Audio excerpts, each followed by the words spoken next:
نحمده ونصلي على رسوله الكريم أما بعد فأعوذ بالله من الشيطان الرجيم بسم الله الرحمن الرحیم۔ السلام علیکم ورحمۃ اللہ وبرکاتہ۔ امید کرتی ہوں کہ آپ سب خیر و عافیت سے ہوں گے، تقوی اور ایمان کی بہترین حالتوں میں ہوں گے۔ آپ سبھی کو رحلت الخیر اکیڈمی کی جانب سے 3 روزہ ورکشاپ حیات عیسیٰ میں خوش آمدید۔ آج کی ورکشاپ کا موضوع جیسا کہ آپ لوگوں کو پتہ ہے کہ سیدنا حضرت عیسیٰ علیہ السلام کی ذات سے منسلک ہے، تو ہم اس موضوع کو شروع کرنے سے پہلے حضرت سیدنا عیسیٰ علیہ السلام کی والدہ کے متعلق پہلے پڑھیں گے تاکہ ان کا ہمیں فیملی بیک گراؤنڈ معلوم ہو سکے۔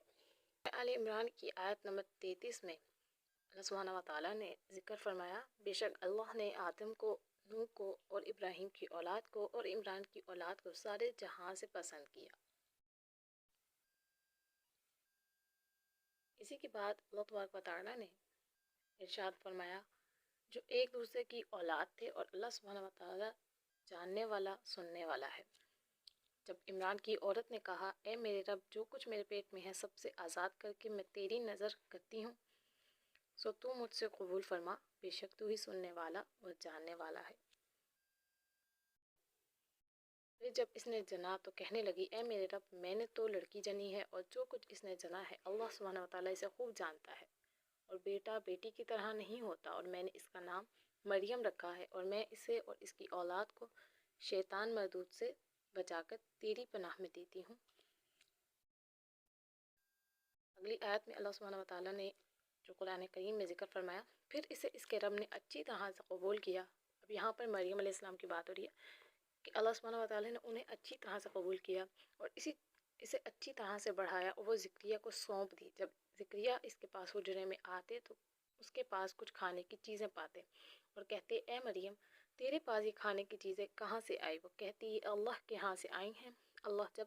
چاہے بے قیاس رزق عطا کر دیتا ہے۔ ان آیات مبارکہ میں ہم نے مریم علیہ السلام کا ذکر مبارک پڑھا، اور مجھے امید ہے کہ آپ لوگوں نے سمجھ لیا ہوگا کہ ہم نے کیا یہاں پر پڑھا ہے، اور سورہ آل عمران کی آیت نمبر 33 سے ہم نے 38 تک جو ہے سورۃ آل عمران کی آیات کو یہاں پر ترجمے کے ساتھ پڑھ لیا۔ اب جیسا کہ ہم نے پڑھا ہے کہ اللہ تعالیٰ نے آدم، نوح اور آل ابراہیم اور عمران کو پورے جہاں میں جو ہے چن لیا، یعنی انہیں جو ہے بزرگی عطا فرمائی، ان کو فضیلتیں عطا فرمائی۔ تو ہم یہاں پر یہ دیکھیں گے کہ عمران جو لفظ آیا ہے وہ کون ہے۔ اب عمران حضرت موسیٰ علیہ السلام کے والد بھی ہیں، حضرت عیسیٰ علیہ السلام کی والدہ کے والد بھی ہیں، اور یہاں پر علماء کا کہنا ہے کہ حضرت عیسیٰ علیہ السلام کی والدہ کے والد جو ہیں یعنی ان کے نانا، وہ مراد ہیں۔ اور اس کے علاوہ ہم یہاں پر عمران جو کہ حضرت مریم علیہ السلام کے والد ہیں، ان کے جو نسب نامہ ہے اس کو بھی پڑھیں گے۔ محمد بن اسحاق رحمہ اللہ نے عمران کا نسب نامہ اس طرح بیان کیا ہے، عمران بن یاشم بن میشا بن حزقیہ بن احریق بن موثم بن عزازیہ بن امسیہ بن یاوش بن احریہو بن یازم بن یحفشات بن عیشہ بن آیان بن رحبعم بن سلیمان بن داؤد علیہ السلام۔ اور حضرت حافظ ابن عساکر نے ان ناموں کے علاوہ کچھ نیو نام یعنی کہ دوسرے نام بھی بیان کیے ہیں، اور ان دونوں بیانات میں کچھ اختلافات بھی پائے جاتے ہیں، لیکن اس بات پر یعنی کہ اس معاملے پر تمام علماء کا جو ہے اتفاق ہے کہ عمران حضرت سلیمان کی اولاد میں سے تھے، اور ان کی بیوی، ان کا نام تھا حنا، اور حنا جو ہے وہ حضرت داؤد علیہ السلام کی نسل سے ہیں، اور ان کا نسب نامہ یوں بیان کیا جاتا ہے، حنا بنت فاقوس بن قبیل بن داؤد علیہ السلام۔ عمران صاحب اولاد نہیں تھے، اور ان کی بیوی، ان کی خواہش تھی کہ ان کے ہاں اولاد ہو، تو ایک دن انہوں نے حالت اضطراب میں اللہ سبحانہ و تعالیٰ سے دعا کی کہ اے اللہ، مجھے اولاد عطا فرما، وہ ہمارے آنکھوں کا نور اور دل کا سرور بنے۔ اللہ سبحانہ و تعالیٰ نے ان کی اس دعا کو قبول فرمایا، اور انہیں جو ہے اللہ سبحانہ و تعالیٰ نے خوشخبری عطا کی، جس کی وجہ سے وہ بہت خوش ہو گئی، اور انہوں نے نظر مانی کہ جو بچہ پیدا ہوگا اس کو میں تیری جو ہے تیری راہ میں وقف کر دوں گی، جیسا کہ ہم نے سورہ آل عمران میں کی جو ترجمہ ہے اس میں پڑھا کہ وہ اپنی جو بھی پیدا ہوگی اولاد اس کو وقف کریں گی۔ اور یہ وقف کس جگہ پہ ہوتا ہے؟ یہ وقف ہوتا ہے ہیکل پہ، جو کہ آج مسجد اقصیٰ ہے۔ وہاں پر یعنی کہ یہودیوں کی رسم تھی، بنی اسرائیل کی مذہبی رسم تھی اس وقت میں کہ جو بھی بچہ ہوتا اس کو ہیکل کی خدمت کے لیے اگر وقف کر دیا جاتا تو اس کو ایک مقدس جو ہے نا فریضہ سمجھا جاتا تھا۔ اس وجہ سے انہوں نے یہ جو ہے منت مانی کہ وہ اللہ کی راہ میں وقف کر دیں گی اپنی اولاد کو، یعنی ہیکل کی خدمت کے لیے وقف کریں گی۔ اللہ سبحانہ و تعالیٰ نے انہیں جو ہے اس یعنی کہ خوشی سے مسرر کیا۔ وہ خوش ہو گئی جب ان کو پتہ لگا کہ ان کے یہاں مدت حمل ٹھہر چکی ہے۔ بشر بن اسحاق کہتے ہیں کہ حنا ابھی حاملہ ہی تھی کہ ان کے شوہر کا انتقال ہو گیا، اور یہ فتح الباری میں جو ہے جلد نمبر 6 صفحہ نمبر 364 میں لکھا گیا ہے۔ بشر بن اسحاق کی جو میں نے آپ کو بات بتائی یہ ٹھیک ہے۔ اور جب مدت حمل پوری ہو گئی اور ولادت کا وقت آ پہنچا، اور جب ان کو معلوم ہوا کہ ان کے بطن سے لڑکی پیدا ہوئی ہے، تب انہیں یعنی کہ اس بات کا افسوس ہوا کہ جو انہوں نے نظر مانی تھی وہ پوری نہیں ہو سکے گی، کیونکہ لڑکی جو ہے لڑکے کی طرح نہیں ہوتی، جیسا کہ ہم نے آیات کے ترجمے میں پڑھا کہ لڑکی لڑکے کی طرح نہیں ہے، اور ان کو لڑکے کی ضرورت تھی تاکہ وہ اللہ کی راہ میں مقدس ہیکل کی خدمت کر سکے، جو کہ لڑکی نہیں کر سکتی۔ لیکن اللہ سبحانہ و تعالیٰ نے ان کو پتہ تھا کہ کیا پیدا ہوا ہے، اور حنا نے اس لڑکی کا نام کیا رکھا؟ مریم۔ سریانی میں اس کے معنی خادم کے ہیں، اور چونکہ یہ ہیکل کی خدمت کے لیے وقف کر دی گئی تھی، یعنی کہ وہ وہاں پر عبادت کے لیے مصروف رہتی تھی، عبادت کرنے میں جو ہے یعنی کہ ہر وقت جو ہے وہ اپنی رب کے ساتھ جو ہے مصروف ہوتی تھی، اس وجہ سے ان کا نام مریم رکھا گیا۔ اس کے بعد ہم نے آل عمران کا ترجمہ پڑھا کہ ان کی کفالت جو ہے وہ حضرت زکریا علیہ السلام نے کی۔ تو جب مریم علیہ السلام سن شعور کو پہنچ چکی تھی، اور جب سوال پیدا ہوا کہ مقدس ہیکل میں یہ امانت کس کے سپرد کی جائے، تو وہاں کے کاہن جو کہ وہاں کے کاہن تھے ان کے درمیان یعنی کہ ہر ایک کی خواہش تھی کہ وہ جو مریم ہیں ان کے سپرد کر دی جائیں اور وہ اس مقدس فریضے کو انجام دیں۔ لیکن اللہ سبحانہ و تعالیٰ نے حضرت زکریا کو اس کا نگران مقرر کیا، کیونکہ اس کے پیچھے کچھ وجوہات تھی۔ وہ حضرت مریم علیہ السلام کی خالہ علیشی یا عیشا کے شوہر بھی تھے، اور اس کے علاوہ دوسرے نمبر پر ان میں یہ خصوصیت تھی کہ وہ اللہ سبحانہ و تعالیٰ کے نبی تھے۔ تیسرے نمبر پہ یہ خصوصیت تھی کہ اللہ سبحانہ و تعالیٰ کے جو ہیں معزز بندے تھے، اور چوتھے نمبر پہ یہ بھی کہ وہ معزز کاہن تھے مقدس ہیکل کے۔ اس وجہ سے اللہ سبحانہ و تعالیٰ نے ان کے ذمہ یہ سب یعنی کہ یہ جو فریضہ تھا وہ لگایا، اور اس کے پیچھے بھی یعنی کہ ایک جو ہے قرآن اندازی بھی ہوئی، کیونکہ اب ایک دم سے اگر زکریا علیہ السلام کہتے کہ یہ میں سنبھالوں گا تو تمام کاہنوں میں ہو سکتا تھا کہ لڑائی ہو جاتی یا کوئی اس کو برا مان جاتا، اس وجہ سے اس وقت قرآن اندازی کر دی گئی، اور قرآن اندازی میں تینوں مرتبہ مریم علیہ السلام کی جو کفالت ہے اس کا نام جو ہے حضرت زکریا کا آیا۔ اس بنا پر انہوں نے جو ہے حضرت زکریا علیہ السلام کے زیر کفالت جو ہے اپنی جتنی بھی یعنی کہ اپنی عبادات تھی وہ کی۔ اس کے بعد ہم ولادت مبارک کے بارے میں پڑھتے ہیں، اور یہاں پر ہم کس کی ولادت کے اوپر پڑھنے لگے ہیں؟ وہ ہے حضرت عیسیٰ علیہ السلام کی۔ جیسا کہ ہم نے یہاں پر پڑھا کہ مریم علیہ السلام ہیکل میں جو ہے عبادت کرتی تھی، وہ اس قدر عابد و زاہد تھی اور عفت مآب تھی، اپنے خلوت جو یعنی کہ ان کا کمرہ تھا خلوت کدہ، اس میں ہر وقت مشغول عبادت رہتی، اور ضروری حاجات کے علاوہ کبھی باہر نہیں نکلتی تھی۔ ایک مرتبہ مسجد اقصیٰ کے یعنی ہیکل کے مشرق کی جانب لوگوں کی نگاہوں سے دور کسی ضرورت سے ایک گوشے میں تنہا بیٹھی تھی کہ اچانک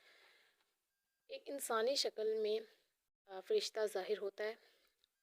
اب حضرت مریم علیہ السلام جیسا کہ میں نے آپ کو بتایا عابد و زاہد خاتون تھی، اور وہ کبھی اپنے یعنی کہ کسی کے سامنے نہیں آئی تھی، کسی مرد نے ان کو چھوا نہیں تھا، دیکھا نہیں تھا۔ تو جس وقت وہ وہاں پہ بیٹھی تھی، اللہ سبحانہ و تعالیٰ نے ایک فرشتے کو بھیجا، حضرت جبرائیل علیہ السلام کو بھیجا، اور وہ انسانی شکل میں بہت خوبصورت انسان کی صورت میں یعنی کہ وہ حضرت مریم کے پاس آئے۔ حضرت مریم نے جب ایک اجنبی شخص کو اس طرح بے حجاب سامنے دیکھا تو گھبرا گئی، یعنی کہ وہ ایسے یعنی کہ ان کے سامنے آ گیا اور ان کو دیکھ لیا، تو کہنے لگی کہ اگر تجھ کو کچھ بھی خدا کا خوف ہے تو میں خدا رحمان کا واسطہ دے کر تجھ سے پناہ چاہتی ہوں۔ جس پر فرشتے نے کہا مریم خوف نہ کھا، میں انسان نہیں بلکہ خدا کا فرستادہ فرشتہ ہوں اور تجھ کو بیٹے کی بشارت دینے آیا ہوں۔ حضرت مریم علیہ السلام نے جب یہ سنا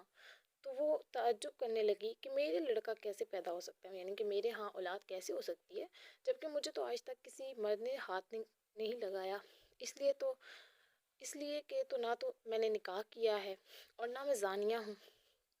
اس پر فرشتے نے کیا جواب دیا؟ یہ قرآن کریم کی آیات ہیں۔ اس پر فرشتے نے جواب دیا، میں تو تیرے پروردگار کا قاصد ہوں، یعنی کہ پیغام پہنچانے والا ہوں۔ اس نے مجھ سے اسی طرح کہا ہے اور یہ بھی فرمایا ہے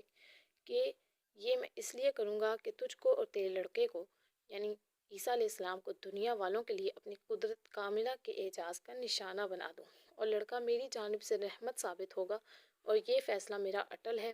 مریم، اللہ سبحانہ وتعالیٰ تجھ کو ایک ایسے لڑکے کی بشارت دیتا ہے جو اس کا کلمہ ہوگا۔ اب یہاں پر آپ نے یاد رکھنا ہے کہ کلمہ ہوگا اور اس کا لقب مسیح ہوگا اور اس کا نام عیسیٰ یسوع ہوگا، اور وہ دنیا اور آخرت دونوں میں باوجاہت و صاحب عظمت رہے گا، کیونکہ وہ اللہ سبحانہ وتعالیٰ کے مقربین میں سے ہوگا، اور اللہ سبحانہ وتعالیٰ کے نشان کے طور پر بحالت شیخ خوارگی، یعنی کہ بچپن میں ہی جب بچے جو ہوتے ہیں یعنی کہ دودھ پینے کی عمر ہوتی ہے، لوگوں سے باتیں کرے گا، اور سن خولت بڑھاپے کا ابتدائی دور بھی پائے گا، تاکہ کائنات کے رشت و ہدایت کی خدمت کی تکمیل کرے۔ اور یہ سب کچھ اس لیے ضرور ہو کر رہے گا کہ اللہ سبحانہ وتعالیٰ کا قانون قدرت ہے کہ وہ جب کسی شے کو وجود میں لانا چاہتا ہے تو اور محض یہ ارادہ اور حکم کہ ہو جا، اس شے کو نیست سے ہست کر دیتا ہے، یعنی کہ وہ ذرے سے جو ہے ایک پہاڑ بنا دیتا ہے، یا نیست سے ہست کر دیتا ہے کہ وہ ناممکن کو ممکن کر دیتا ہے۔ لہٰذا یہ یوں ہی ہو کر رہے گا، اور اللہ سبحانہ وتعالیٰ اس کو اپنی کتاب عطا کرے گا، اس کو حکمت سکھائے گا، اور اس کو بنی اسرائیل کی رشت و ہدایت کے لیے رسول اور اول العزم پیغمبر بنائے گا۔ اور یہ ہم نے جو آیات ابھی پڑھی ہیں، اللہ سبحانہ وتعالیٰ نے ان کو قرآن کریم میں آل عمران سورت جو آیت 45 ہے وہاں سے آیت 39 تک جو ہے بیان بھی کیا ہے، اور اس کے بعد سورہ مریم میں بھی اس کا ذکر کیا، جس میں آیت نمبر 16 اور پھر 19 سے 21 تک میں بیان کیا۔ پھر جب جبرائیل علیہ السلام نے یہ تمام باتیں ان کو کہہ دی، پھر اس کے بعد ان کے گریبان میں پھونک دیا، یعنی کہ جو اللہ تبارک و تعالیٰ نے ان کو کلمہ دیا تھا وہ ان تک جبرائیل علیہ السلام نے مریم علیہ السلام کے گریبان تک پھونک دیا، اور مریم علیہ السلام نے کچھ عرصے کے بعد خود کو حاملہ ان پر جب انہوں نے یہ اپنے آپ کو حاملہ محسوس کیا تو ان پر جو ہے ایک کیفیت جو ہے پریشانی کی طاری ہو گئی، اور اس کیفیت کے وقت جو ہے نا انہوں نے شدید صورت اختیار کر لی۔ جب انہوں نے دیکھا کہ مدت حمل ختم ہو کر ولادت کا وقت قریب سے قریب تر ہوتا جا رہا ہے، تو انہوں نے سوچا اگر یہ ایک واقعہ قوم کے اندر رہ گیا، یعنی کہ قوم کے اندر ایک پیش آیا، تو چونکہ وہ حقیقت حال سے واقف نہیں ہے، اس لیے نہیں معلوم کہ کس طرح سے بہتان لگائیں اور کس طرح سے بدنام کریں گے، جو کہ آج عام سی بات تھی اس دور میں بھی اور اس دور میں بھی۔ تو مریم علیہ السلام کو بھی یہی بات جو ہے پریشان کر گئی کہ اگر میری قوم نے مجھ سے سوال کیا کہ کیا کیسے بچہ ہو گیا، حالانکہ وہ تو ایک عابد و زاہد خاتون تھی، پرہیزگار اور ایسی خاتون جس کو کسی نے دیکھا نہیں، مرد نے چھوا نہیں، تو وہ اپنے یعنی کہ ہیکل سے دور کسی جگہ پر چلے گی، اور یہ یعنی کہ وہ چلے گی اس جگہ پہ جس کو آج بیت اللحم کے نام سے جانا جاتا ہے، مقدس ہیکل۔ اس سے 9 میل دور کوہ سرات سائر کے ایک ٹیلے پر بیت اللحم کے نام سے جو جگہ مشہور ہے وہاں پر وہ پہنچ گئی، اور ان کو کچھ دنوں بعد جو ہے درد ذہ محسوس ہوا، اور انہوں نے جو ہے اس تکلیف میں کھجور کے ایک درخت کے نیچے تنے کے سہارے بیٹھ گئی، اور پیش آنے والے نازک حالات کا اندازہ کر کے انتہائی قلق اور پریشانی کی حالت میں کہنے لگی کاش کہ پہلے میں اس سے مر چکی ہوتی اور میری ہستی کو لوگ یک قلم فراموش کر چکے ہوتے۔ اس حالت میں فرشتے نے پکارا کہ مریم غم نہ کر، یعنی کہ غمگین نہ ہو، تیرے پروردگار نے تیرے تلے نہر جاری کر دی ہے، اور کھجور کا تنا پکڑ کر اپنی جانب ہلا تو پکے اور تازے خوشے تجھ پر گرنے لگیں گے، بس تو کھا پی اور اپنے بچے کے نظارے سے آنکھیں ٹھنڈی کر اور رنج و غم کو بھول جا۔ حضرت مریم علیہ السلام پر تنہائی، تکلیف اور نزاکت حال سے جو خوف طاری ہوا اور اس طرح پیدا ہو گیا تھا، فرشتے کی تسلی امیز پکار اور عیسیٰ علیہ السلام جیسے برگزیدہ بچے کے نظارے سے دور ہو گیا۔ حضرت عیسیٰ علیہ السلام کو دیکھ دیکھ کر وہ خوش ہو گئی اور خوش ہو کر کام کرنے لگی۔ ہم یہ خیال پہلو میں ہر وقت کانٹے کی طرح کھٹکتا رہا کہ جب وہ اپنے خاندان اور قوم کی طرف جائیں گی تو وہ ان کی عصمت و پاکی سے ناآشنا نہیں ہیں۔ پھر بھی ان کی اس حیرت کو کس طرح مٹایا جا سکے گا کہ ان باپ کے کس طرح ماں کے پیٹ سے بچہ پیدا ہو سکتا ہے، مگر جس خدا برتر نے ان کو یہ بزرگی اور برتری بخشی وہ کب ان کو اس بے چینی اور تکلیف میں مبتلا رہنے دیتا۔ اس لیے اس نے فرشتے کے ذریعے مریم علیہ السلام کے پاس یہ پیغام بھیجا کہ جب تم مریم قوم میں پہنچے اور تجھ سے اس معاملے کے متعلق کوئی سوالات کرے تو خود جواب نہ دینا، بلکہ اشارے سے اس کو بتانا کہ میں روزہ دار ہوں، اس لیے آج کسی سے بات نہیں کر سکتی۔ تم کو جو کچھ دریافت کرنا ہے اس بچے سے دریافت کر لو، تب تیرا پروردگار اپنی قدرت کاملہ کا نشان ظاہر کر کے ان کی حیرت کو دور کرے گا اور ان کے قلبوں کو مطمئن کر دے گا۔ حضرت مریم علیہ السلام وحی الہی کے ان پیغامات پر مطمئن ہوئی، بچے کو گود میں لیا اور بیت المقدس کی جانب روانہ ہوئی۔ جب شہر میں پہنچی اور لوگوں نے اس حالت میں دیکھا تو چاروں جانب سے ان کو گھیر لیا اور کہنے لگے، مریم یہ کیا، تو نے تو بہت ہی عجیب بات کر دکھائی اور باری تہمت کا کام کر لیا۔ اے ہارون کی بہن، نہ تو تیرا باپ برا آدمی تھا، نہ تیری ماں ہی بد چلن تھی، پھر تو یہ کہہ کر بیٹھی۔ مریم علیہ السلام نے اللہ سبحانہ وتعالیٰ کے حکم کی تعمیل کرتے ہوئے لڑکے کی جانب جو ہے اشارہ کیا